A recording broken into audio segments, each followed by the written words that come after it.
Stoicism is a Hellenistic school of philosophy developed by the Greek philosopher Zeno of Citium around 300 BC, which teaches the development of fortitude and self-control as a means of overpowering destructive emotions in order to develop clear judgment and inner peace and the ultimate guide towards true freedom.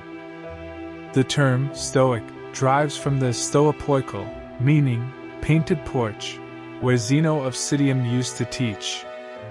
Stoicism is not only a set of beliefs or ethical claims, but rather a way of life, which involves constant practice and training, and incorporating the practical logic, self-dialogue, and a kind of meditation aimed at training one's mind to remain in the present moment. Around the 1st century, Stoicism progressed from Greek to the Rome, and the Roman philosophers focused more into ethics and logic in order to fit their hard-working society, by leaving the astronomical aspects of the teaching to the astronomers. Marcus Aurelius, who was the last good emperor of Rome, later claimed, "I felt blessed when I set my heart on philosophy, that I didn't fall into the sophist's trap, nor chop logic, or busy myself with studying the heavens, or remove myself to the writer's desk." The Roman Stoics believed on controlling one's mind could lead to a happy life and set you on the right path toward genuine freedom. This path can only be found through asking practical questions, such as, what is the best way to live my life? What can I do about my addictions?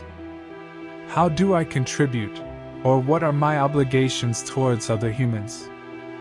Why am I afraid to die? How do I cooperate, or control my power and success or failure? Answering these types of questions is the beginning of controlling one's own mind, and leads to having a clear perspective on the matters at hand.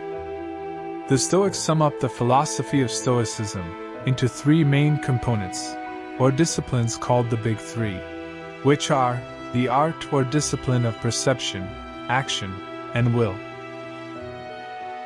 Most of the time, we humans conduct ourselves in our day-to-day activities through perceived information collected using our senses, which determines how we react to every incentives, and willingly accepting or denying the outcomes. These interconnected activities are the core teachings of Stoicism.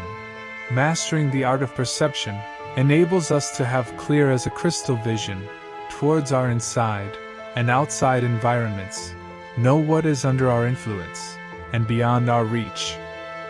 This discipline is the stepping stone for the next 2 teachings.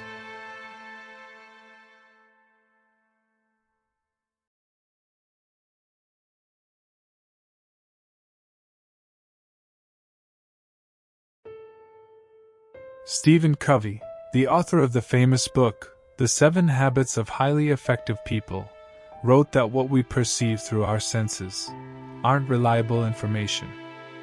Sometimes, we may set our perspective from a single point of view, but when we start seeing the composite picture from different vantage points, we may get new information or reality. The famous American philosopher Thomas Kuhn described this phenomenon, the paradigm shift. The more bound a person is by the initial perspective, the more powerful the paradigm shift. Ptolemy was an astronomer, mathematician, and geographer in ancient Egypt. In the 2nd century, he introduced a hypothesis about our universe, called Ptolemaic system. This system is a geocentric cosmology. It starts by assuming that Earth is stationary and at the center of the universe. The natural expectation for ancient societies was that the heavenly bodies must travel in uniform motion along the most perfect path possible, which is circular motion. The Ptolemaic system was recognized by masses, and the generations that came after, with little controversy faced from Islamic astronomers. But on the 16th century, Nicholas Copernicus came up with his own model, later called Copernican system, which caused a huge paradigm shift on the society. His model put the sun on the center of the solar system, on the other hand, the Earth, only the center of Moon's elliptical orbit. Due to his theory, Copernicus faced a great resistance from powerful people, eventually put him in brutal prosecution.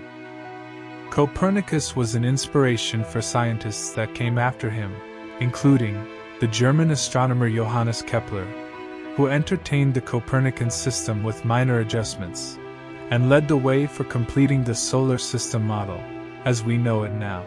The paradigm shift is even much common in our individual lives than what we experience on collective level. Looking back to our own history, how many times our perception gets us wrong, telling and reconnecting stories that may not be relatable to current events, and urging us to take actions. Eventually, when we calm down and explore other vantage points, we experience a paradigm shift. Anger shifted to sympathy, sadness to happiness, all the emotions turn upside down. The Stoics advise us to develop the ability to question our perceptions, instincts, and assumptions. Every day, to develop self-awareness, opening up ourselves for new vantage points, not only patiently perceive the outputs, but also to understand the causes.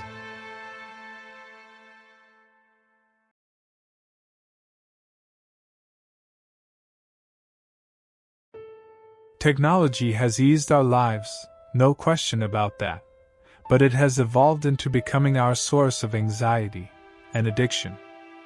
We barely remember to see inward and examine our lives as honestly as possible. According to the Stoics, whether we call it meditation or prayer, exercise and practice it. This helps us to have a deep understanding on how we operate in this world, what we do in automation mode or out of habit, what to correct, what to keep, what to leave behind, especially what we carry in our mind. Meditation, or deep thinking, helps us also to develop the ability to avoid redundant mistakes through mastering self-awareness, having a clear perspective on the past and the future, and finally to progress for the better. The famous Stoic Seneca the Younger sums it up in his moral letters. I will keep constant watch over myself, and most usefully will put each day up for review. For this is what makes us evil, that none of us looks back upon our own lives.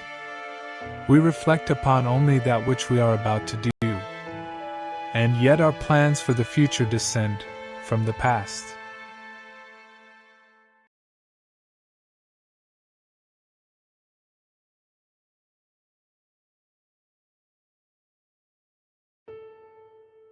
Habitual reading is very important to better oneself.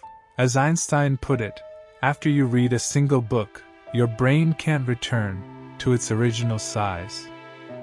Whether it is philosophical, novel, self-help, book exposes us to new experience. While reading a book, we can feel every emotion that the writer wants us to feel. Unlike movies, if the acting is underperforming, there will be losses in transmission. Habitual reading helps us to expand our horizon, to gain new perspective, and exposes us for multiple paradigm shifts. Marcus Aurelius on his Meditations book wrote, "Don't return to philosophy as a taskmaster, but as patient seeks out relief in a treatment of sore eyes, or a dressing for a burn. Regarding it this way, you'll obey reason without putting it on display, and rest easy in its care."